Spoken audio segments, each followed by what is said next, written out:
오늘 이 본문 말씀을 보면 이제 히스기야 왕이 성전을 정화하는 이 모든 작업을 마치고 이제 본격적으로 하나님 앞에 성전을 다시 봉헌, 하나님께 온전히 드리는 이 봉헌식을 하게 됩니다. 보통 성전 봉헌식 그러면 성전을 다 완공하고 이 성전을 하나님께 드립니다. 이렇게 이제 드리는 게 봉헌식이었는데 여기서 성전을 다시 봉헌한다라는 건 뭐냐? 성전이 우상숭배로 쩌들어져 있고 그리고 우리 지성소가 문이 닫혀 있지, 성소의 문이 닫혀 있지 않았습니까? 그러니까 또 지성소 안에는 온갖 우상들이 가득하고 성전의 죽음을 맞이했다가 다시 성전을 회복해서 이것을 하나님께 드립니다라는 겁니다. 성전 봉헌이 히스기야가 딱 즉위하자마자 아주 급박하게 이루어졌었죠.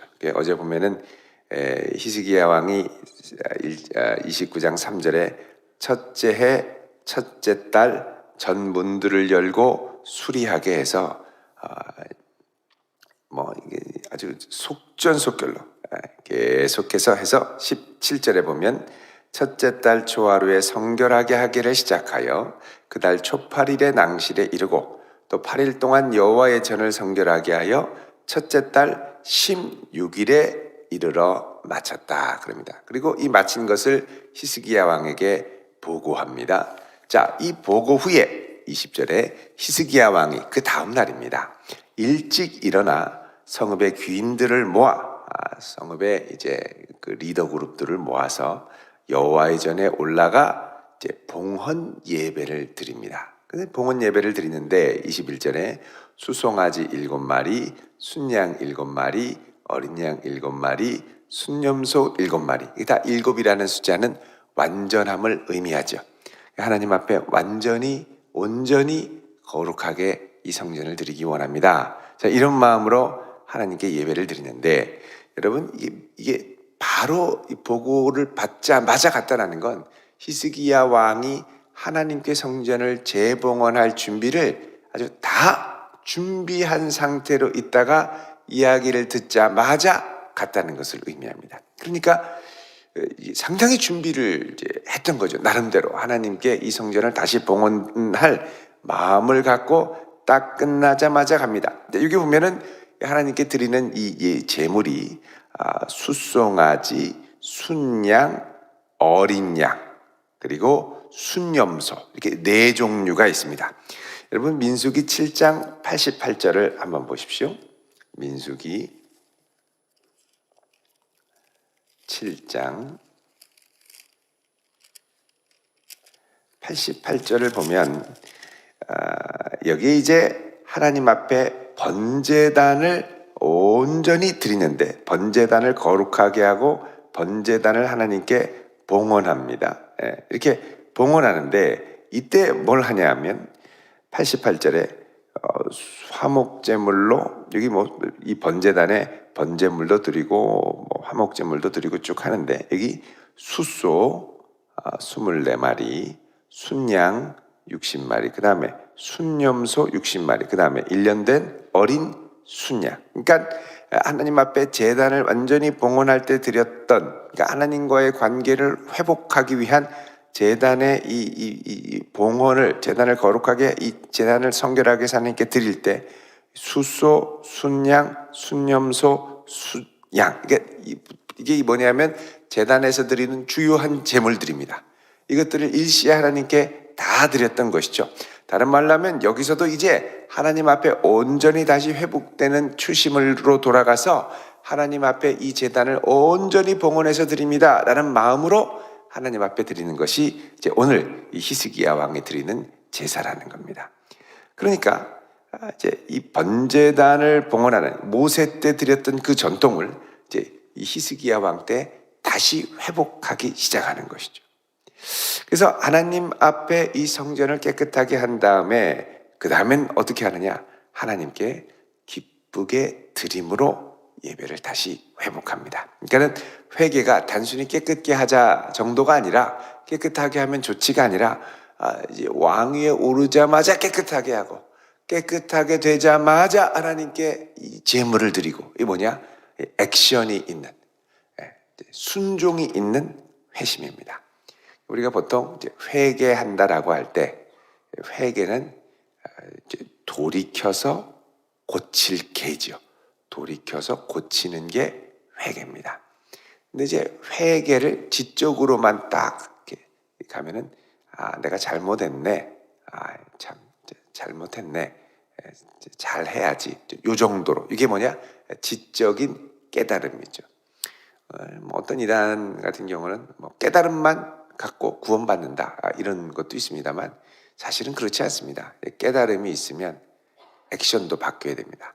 지적인 깨달음이 있으면 또 감정적인 애통함과 아픔이 있고 그 다음에 그 의지적인 변화와 이제 결단이 있어야죠. 그래서 우리의 회개는 항상 지정의가 같이 가야 됩니다. 그래서 이 지정의가 같이 가는 하나님 앞에 온전한 회개와 회복, 이게 바로 히스기야 왕이 시작했던 영적 갱신, 종교 개혁의 출발점이었습니다. 자, 이렇게 해서 이제 드리는데 여기 보면은 나라와 21절에 보면 성소와 그리고 유다를 위하여 속죄 제물로 삼았다 그러죠. 그러니까 이 히스기야 왕이 이 성전을 회복하면서 나라와 유다를 위하여 이 성전을 회복시켰다라는 걸 알 수 있습니다. 22절에 수소를 잡고 피를 받아 순양들을 잡고 또 뿌리고 순양들을 잡고 피를 또 뿌리고 이렇게 해서 하나님께 제사를 드리는데 23절에 그 위에 안수해서 죄를 전가하고 24절에 이제 속죄를 하고 왕이 명령해서 이스라엘을 위해서 또 번제와 속죄제를 드리게 하고 25절에 왕이 레위 사람들을 여호와의 전에 두어서 다윗과 왕의 선견자 갓과 나단이 명령한 대로 재금과 비파와 수금을 잡겠다 그럽니다. 자, 이제 25절에 하나님께 단순히 드리는 예배만이 아니라 이제는 뭘 하냐면 이제 다윗 왕 때 제사와 함께 드렸던 예배 음악을 회복하기 시작합니다. 예배 음악. 그래서 왕이 레위 사람들을 여호와의 전에 두어서 다윗과 왕의 선견자 갓과 나단. 여기는 이제 다윗 왕 때 활동했던 선진자들이었죠. 자, 이 명령한 대로 재금과 비파와 수금을 잡겠다. 그러니까 이 제사 드리는 모든 과정에 뭐가 흐르겠느냐? 음악이 흐르게 했다라는 겁니다. 그러니까 다윗 왕 때 회복했던 아주 중요한 것이 이제 예배 음악이었는데 26절에 레위 사람들은 다윗의 악기를 잡고 악기를 다시 회복했습니다. 악기를. 그리고 27절에 히스기야가 명령하여 번제를 드릴 때 번제 드리기 시작할 때부터 28절에 번제를 마치기까지 그때까지 온통 음악이 예배 음악이 전체를 감싸게 한 거죠. 그러니까는 히스기야 왕이 참 여러 가지로 균형 감각이 있었습니다. 단순히 제사만을 회복한 게 아니라 우리의 마음을 다하여 예배를 드릴 수 있도록 예배 음악도 회복한 것이죠. 사실 이렇게 예배 음악뿐만 아니라 다윗 시대에 썼던 악기까지 회복하려면 이게 보통 마음과 중심이 아니면 쉽지 않은데 이것까지를 다 지금 회복한 겁니다. 자, 뿐만 아니라 30절에 히스기야 왕이 귀인들과 더불어서 레위 사람을 명령하고 선견자 아삽의 시로 여호와를 찬송하게. 그러니까 다윗과 선지자 아삽, 이 선견자 아삽, 그러니까 다윗이 썼던 찬송시와 이것이 계속 이 왕실에 이렇게 잘 보관되어 있었겠죠. 어딘가 이거를 다시 회복시켰다는 겁니다. 그러니까 그냥 불러 해서 부르는 게 아니라 사실은 히스기야 왕이 이거는 좀 시간을 두고 준비를 해야 가능한 일입니다. 그러니까 성전을 정화하기 이전부터 이 성전 회복에 대한 총체적인 그림을 갖고 이 전체를 이제 준비했다라는 걸 알 수가 있죠. 31절에 이에 히스기야가 말하여 이르되 너희가 이제 스스로 몸을 깨끗하게 하여 여호와께 드렸으니 마땅히 나와 제물과 감사 제물을 여호와의 전으로 가져오라. 자, 앞에서는 뭐냐? 하나님께 왕과 왕실이 드렸던 속죄와 이제 번제를 드렸습니다. 하나님과의 관계를 회복하고 성전을 정결하게 하기 위한. 이렇게 해서 모든 백성들이 속죄함을 얻고 정결하게 되었으니 물론 그전에는 레위인과 제사장들이 정결하게 되고 성소를 정결하게 하고 그 다음에 이스라엘 백성들이 정결하게 되고 그 다음에 정결하게 된 백성들로 뭘 하게 하느냐, 이제 너희들이 즐겁게 마음껏 하나님께 예배하고 감사를 드려라. 그랬더니 백성들이 기쁘게 아주 자원하는 마음으로 하나님 앞에 제물과 감사 제물을 가져와서 하나님께 예배를 드리고, 이렇게 내가 개인적으로 하나님께 나와서 제사를 드리고 제물을 드리고 예배한 게 얼마만인지 모릅니다.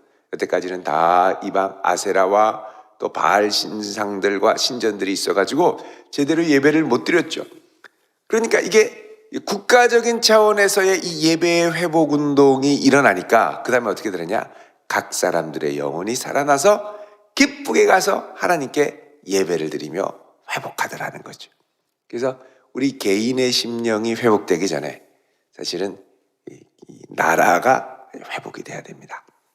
성전이 회복이 돼야 됩니다. 마찬가지로 내가 은혜를 많이 받으려면 우리 교회가 은혜로운 교회가 돼야 됩니다.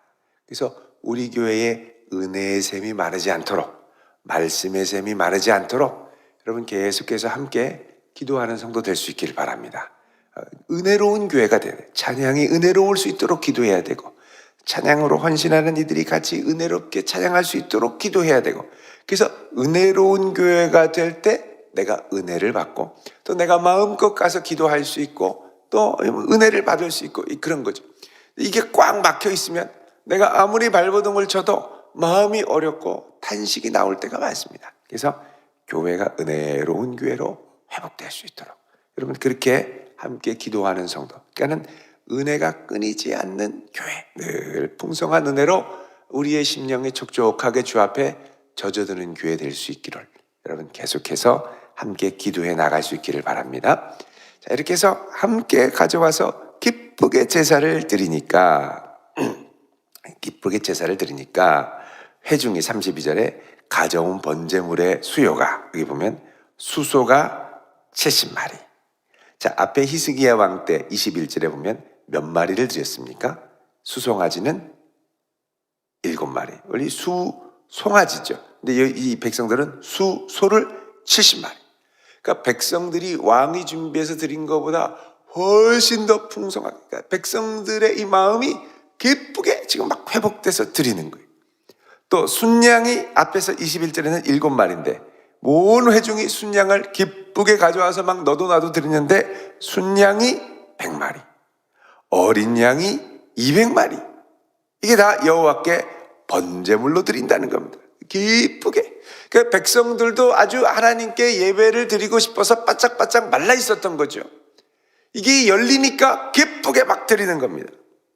또 35절에 구별하여 드린 소가 600마리. 앞에는 70마리인데 구별하여 드린 소가 600마리. 이건 뭐냐면 하나님께 그냥 드리는 겁니다. 번제물로 드리는 게 아니라 하나님께 그냥 드립니다. 그리고 가지고 온 거예요. 양이 3,000마리. 즐겁게 유다의 모든 백성들이 하나님께 기쁘게 드리겠습니다. 자, 그럼 이게 나중에 어떻게 되냐면 제사장이 기쁘게 성전을 위하여 섬길 수 있는 또 하나의 근거가 됩니다. 왜냐하면 지금 여태까지는 성전이 닫혀 있어가지고 다 레위랑 제사장들이 흩어져 있었거든요. 못했었거든요. 그런데 같이 하는 거죠. 자, 이런 큰 갑작스러운 부흥의 역사가 막 일어나는데 34절에 그런데 누가 부족합니까? 제사장이 부족해요. 이 정도로 그 모든 번제 짐승들의 가죽을 능히 벗기지 못하는 거로 그의 형제 레위 사람들이 그 일을 마치기까지 도왔다. 원래 레위인들은 성전에 허드렛 일을 하는 거고 제사에 관해서는 제사장이 해야 됩니다. 근데 이 제사장이 부족하니까 레위 사람들로 도와라. 그래서 성결한 레위인으로 돕게 했고, 그 다음에 다른 제사장들이 성결하게 하기까지 기다렸으니 이는 레위 사람들의 성결하게 함이 제사장들보다 성심이 있었습니다. 그러죠. 자, 다른 제사장 레위인들은 기쁘게 준비를 했는데 여기 이 보면은 어떻게 됩니까? 제사장들 중에 방관자들이 있었다는 거예요. 그러니까 제사장들도 미리 이렇게 정결하게 해서 자신을 준비해서 제사를 드려야 됐는데 제사장들 중에는 소극적으로 이게 어떻게 하나 이렇게 보는 사람들이 있었다는 거죠. 왜냐하면 이전에 하도 제사장들이 막 이 핍박을 당하고 이러니까 이게 어떻게 될라나 하고 우리 모두 정결하게 하나님을 예배하는 자리로 갑시다. 그랬더니 어떻게 하나 봐야지 하고 이제 뒷짐을 지고 한참을 보는 제사장들이 있었다는 겁니다. 자, 이런 거 보면 순수한 마음, 순전한 마음은 레위인들이 훨씬 더 많이 있었다는 것을 알 수가 있죠.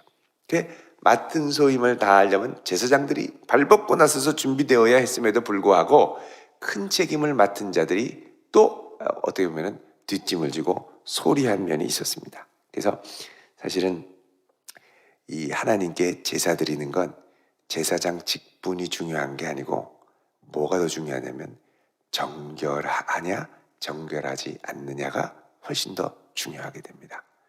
여러분, 하나님 앞에 나올 때 늘 정결한 심령으로 설 수 있길 바랍니다. 내가 갖고 있는 직분, 내가 맡은 직분은 부차적인 겁니다. 하나님 앞에 정결한 자가 더 하나님을 기쁘시게 하는 예배를 드릴 수가 있죠. 자, 이렇게 해서 레위 사람들은 정결한 심령으로 준비돼서 하나님을 기쁘게 제사를 드리기 시작했고, 자, 그 다음에 이 35절에 번제와 화목제의 기름과 각 번제에 속한 전제들이 많이 있어서 이와 같이 여호와의 전에서 섬기는 일이 순서대로 갖추어지고, 또 이 일이 36절에 갑자기 되었으나, 아주 그냥 정신없이 순식간에, 사실 이게 갑자기 된 거지만 히스기야는 그만큼 마음에 미리 준비하고 있었던 겁니다. 하나님께서 백성을 위하여 예비하셨으므로 히스기야가 백성과 더불어 기뻐하였더라. 자, 그래서 이 종교 갱신 운동에는 미처 준비되지 못한 이들도 있었지만 정결한 심령, 사모하는 심령인 이들이 하나님 앞에 기쁘게 나와 드리기 시작하고, 영적인 정결의 순서도 그렇죠. 먼저 제사장, 그리고 성전, 그리고 모든 백성이 다 정결하게 되어 하나님께 기쁘게 나아가서 드리는 그런 예배로 회복이 되는 것을 볼 수가 있습니다. 이렇게 해서 이스라엘 백성들은 새로운 영적인 회복기를 맞이하게 됩니다. 여러분, 우리의 심령이 늘 이런 은혜가 그치지 않을 수 있기를 축원드립니다. 마음의 정결함이 중요하다고 그랬죠. 늘 하나님 앞에 우리의 마음을 깨끗하게 해서 기쁘게 주 앞에 드릴 수 있는 복된 성도 되시기를 주님의 이름으로 축원드립니다. 기도하겠습니다. 할렐루야. 거룩하신 아버지 하나님, 감사드립니다.